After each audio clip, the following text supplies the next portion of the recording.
పాకిస్తాన్పై ముప్పేట దాడి, వీసా సేవలన్నీ రద్దు చేసిన భారతదేశం, దౌత్యవేత్తకు సమన్లు, నోటీసు. అటారీ వాఘా సరిహద్దులో తెరుచుకోని గేట్లు, పహల్గాం ముష్కర దాడిపై దేశవ్యాప్తంగా వెల్లువెత్తిన ఆగ్రహం. ఉగ్రవాదంపై ఉక్కుపాదం మోపుతామని అఖిలపక్ష నేతలకు కేంద్రం హామీ. శోకతప్త హృదయాలతో అమరులకు అంత్యక్రియలు. భారత్పై అక్కస్సు వెళ్లగక్కిన పాకిస్తాన్, సిమ్లా ఒప్పందం నిలిపివేత. తమ గగనతలంపై భారతీయ విమానాల రాకపోకల నిషేధం. పహల్గాం ఉగ్రదాడిపై అగ్గి మీద గుగ్గిలమవుతున్న భారతదేశం పాకిస్తాన్పై ముప్పేట దాడికి దిగింది. బుధవారం పలు ఆంక్షలు విధించిన మన దేశం గురువారం మరింతగా విరుచుకుపడింది. ఉగ్రమూకలకు ఆశ్రయమిస్తున్న పాకిస్తాన్కు అందిస్తున్న అన్ని రకాల వీసా సేవలను నిలిపేసింది. ఆ దేశ దౌత్యవేత్తకు సమన్లు జారీ చేసింది. పాకిస్తాన్కు చెందిన ఎక్స్ ఖాతాలు నిలిపేసింది. ఆ దేశానికి వివిధ కారణాలతో వెళ్లిన భారతీయులు వెంటనే తిరిగి రావాలి అని ఆదేశించింది. పాకిస్తాన్కు చెందిన నటుడి చిత్రం విడుదలను ఆపేసింది. మరోవైపు పహల్గాం దాడిపై దేశవ్యాప్తంగా ఆగ్రహం వెల్లువెత్తింది. పహల్గాం ఉగ్రదాడిలో ప్రాణాలు కోల్పోయిన శుభం ద్వివేది మృతదేహాన్ని ఉత్తరప్రదేశ్లోని కాన్పూర్కు తీసుకొచ్చిన అనంతరం రోధిస్తున్న భార్య, ఆయన సోదరి. చూడండి ఎంత ఘోరమో. వాళ్ళు అసలు కలలో కాదు కదా, కలలో కూడా ఇట్లాంటిది జరుగుతుందని కూడా రాదు. అంత భయంకరమైన దారుణం ఇది. పాకిస్తాన్కు ఉగ్రవాదులకు వ్యతిరేకంగా నిరసనలు పెల్లుబికాయి. బాధితులకు సంతాప సూచకంగా కొవ్వొత్తుల ర్యాలీలు జరిగాయి. తమ పైన ఆంక్షలు విధించిందనే అక్కసుతో భారత్ పైన పాకిస్తాన్ విషం చిమ్మింది. భారత్ అమల్లోకి తెచ్చిన అన్ని ఆంక్షలు తమ దేశం కూడా విధిస్తోందని ప్రకటించింది. కీలకమైన సిమ్లా ఒప్పందాన్ని నిలిపేస్తున్నామని వెల్లడించింది.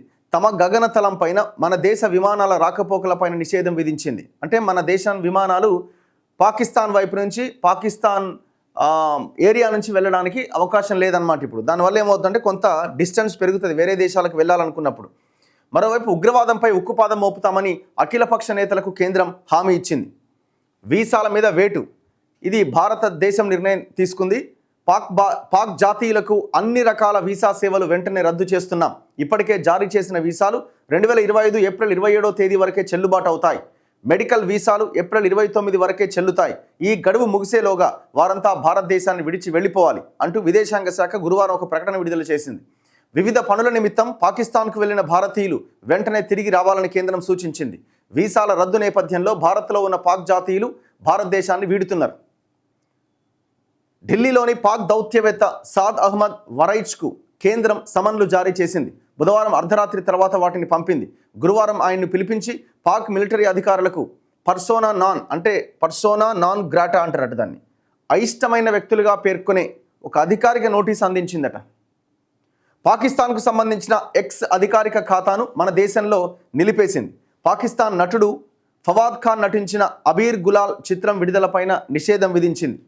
అటారీ వాఘా సరిహద్దును మూసేసిన నేపథ్యంలో గురువారం రీట్రీట్ వేడుకను బీఎస్ఎఫ్ నామమాత్రంగా నిర్వహించింది.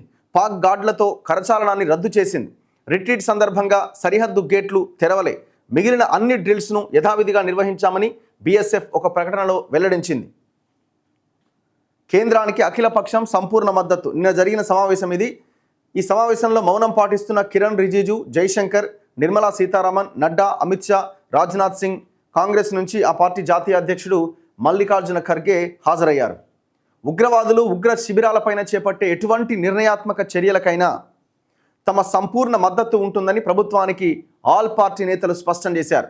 మరోవైపు భద్రత కోసం అన్ని రకాల చర్యలు చేపడతామని ప్రభుత్వం వెల్లడించింది. పహల్గాం ఉగ్ర దాడి నేపథ్యంలో గురువారం ఢిల్లీలో అఖిలపక్ష సమావేశాన్ని ప్రభుత్వం నిర్వహించింది. సమావేశానంతరం అన్ని పార్టీల నేతలు ప్రభుత్వానికి అండగా ఉంటామని భరోసా ఇచ్చారు. సమావేశంలో ప్రతి ఒక్కరూ దాడిని ముక్త కంఠంతో ఖండించారు అని కాంగ్రెస్ అగ్రనేత రాహుల్ గాంధీ తెలిపారు. భద్రతా వైఫల్యం ఉందని, ఉగ్ర దాడి జరిగిన వెంటనే ప్రభుత్వం సరిగ్గా స్పందించలేదని కాంగ్రెస్ అధ్యక్షుడు ఖర్గే వ్యాఖ్యానించారు. తృణమూల్ కాంగ్రెస్, ఆమ్ ఆద్మీ తదితర పార్టీలు ఉగ్ర దాడిని ఖండించాయి. సమావేశం ప్రారంభం కాగానే మృతులకు సంతాప సూచకంగా నేతలంతా 2 నిమిషాలు మౌనం పాటించారు. ఇందులో ఈ సమావేశంలో వీళ్ళంతా పాల్గొన్నారు. ఇప్పుడు ఇక్కడ ఒకవేళ భద్రతా దళాల వైఫల్యం ఏమైనా ఉంటే దాని మీద విచారణకు ఆదేశించాల్సిన అవసరం కూడా ఉంది. ఎందుకంటే దీన్ని అపోజిషన్ పార్టీలు లేవనెత్తుతున్నాయి కాబట్టి, కొంతమంది మాట్లాడుతున్నారు కాబట్టి దాని మీద కూడా ఎంక్వైరీ జరగాల్సిన అవసరం ఉంది. దేనికోసం ఎంక్వైరీ? భవిష్యత్తులో ఇలాంటివి మళ్ళీ జరగకుండా, ఒకవేళ మన దగ్గర ఏదైనా నిఘా వైఫల్యం లోపం ఉందనుకోండి, ఇప్పుడు నిఘా వర్గాలు హెచ్చరించినా రియాక్షన్ లేదు అని అంటున్నారు. ఒకవేళ అదే ఉంటే ఎవరైనా అట్లాంటి దానికి పాల్పడితే నెక్స్ట్ సమయం ఇట్లాంటివి జరగకుండా ఉండడానికి అవకాశం ఉంది. ఎందుకంటే చాలా కీలకమైన దేశ పౌరుల రక్షణకు సంబంధించిన విషయం కాబట్టి దాని మీద కూడా ఎంక్వైరీకి ఆదేశించాల్సిన అవసరం ఉంది. అండ్ ఇంకొకటి, చాలామంది ఇప్పుడు ఏమైపోయింది, సోషల్ మీడియాలో వర్గాలుగా రకరకాలుగా కామెంట్స్ సోషల్ మీడియాలో ఇవన్నీ మనకు కనబడతా ఉన్నాయి.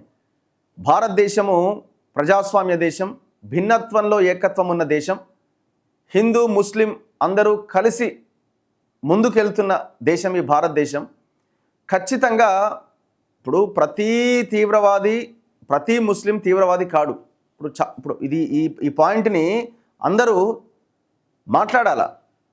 ప్రతి ముస్లిం తీవ్రవాది కాడు. అలాగని చెప్పి అదే సమయంలో ఇప్పుడు ఏ ముస్లిం కమ్యూనిటీకి చెందిన పార్టీలు కానీ సంఘాలు కానీ మీరు కూడా ర్యాలీలు తీయాలా. ఈ దేశం మనది, ఈ దేశం మాది, అందరం కలిసి ఉన్నామని పాత బస్తీలో ర్యాలీలు తీయాలా, చార్మినార్లో ర్యాలీలు తీయాలా, అసదుద్దీన్ ఓవైసీ ర్యాలీ తీయాలా. అప్పుడు అందరికీ ఒక భావన వస్తుంది. ఇప్పటికీ చాలా అంటే ఉన్నమాట మనం మాట్లాడుకుందాం. ఇంకా కొంతమంది పాకిస్తాన్ ఇండియా మ్యాచ్ జరిగినప్పుడు పాకిస్తాన్ గెలవాలనుకునే ఒక బ్యాచ్ కూడా ఉంటుంది, లేదా ఉన్నది. సో ఈ రకమైన ఆలోచనతో ఉన్న వాళ్ళు రెండు వైపుల నుంచి ఎక్స్ట్రీమ్ లెవెల్స్ ఉండొచ్చు. అందరూ మారి ఈ దేశం మనది అన్న ఒక దృఢ సంకల్పంతో ఉంటే ఇంకా ఈ దేశం ముందడుగు వేయడానికి అవకాశం ఉంటుంది.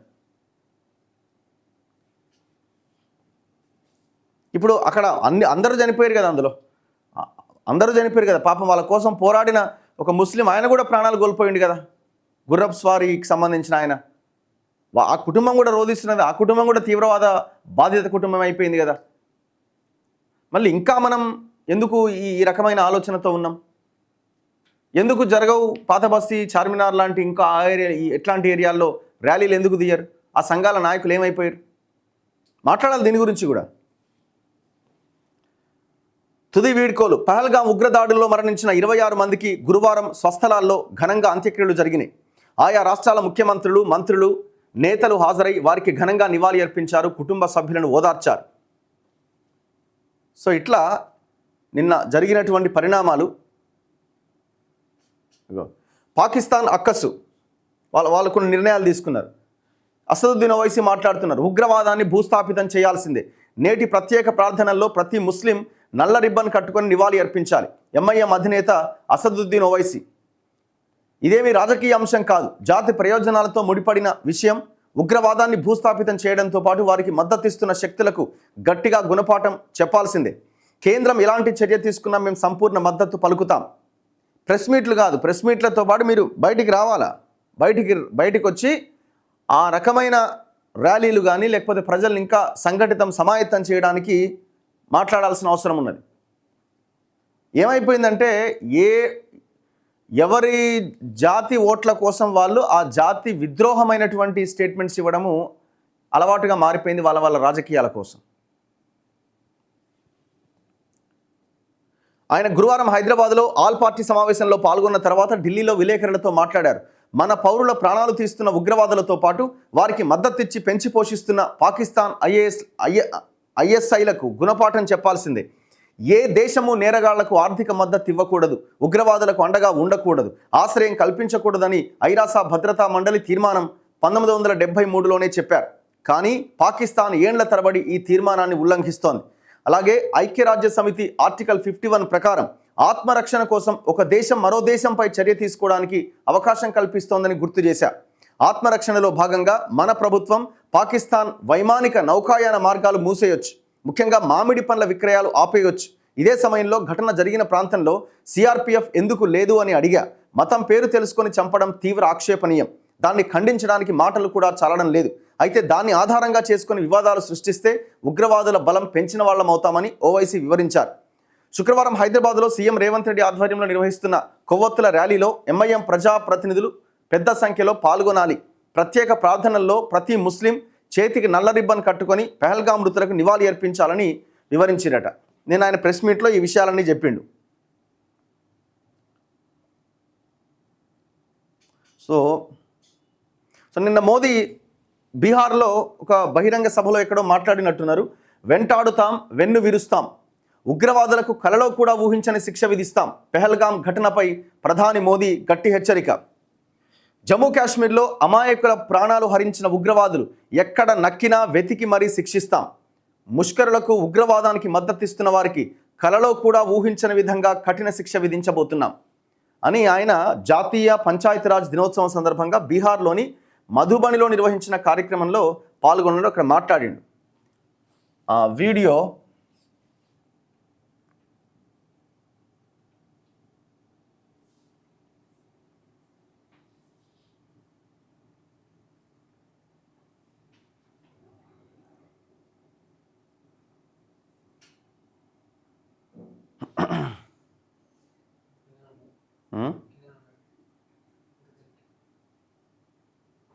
हाँ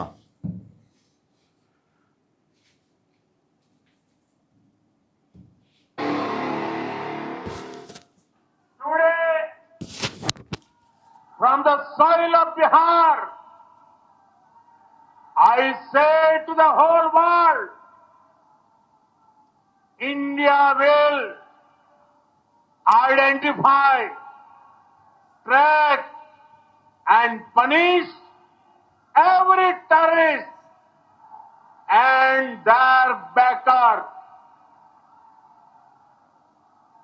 We will pursue them to the ends of the earth. India's spirit will never be broken by terrorism.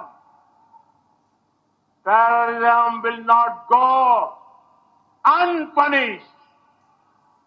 Every effort will be made to ensure that justice is done. The entire nation is firm in this resolve. Everyone who believes in humanity is with us. I thank the people of various countries and their leaders who have stood with us in these times. Today, so ఇది నిన్న మోదీ మాట్లాడింది. ఎంతటి వారినైనా మేము వదిలిపెట్టామంటున్నారు. చూద్దాం మరి ఏం action తీసుకోబోతున్నారు, ఎట్లా ఉండబోతున్నది అన్నది చూడాలి.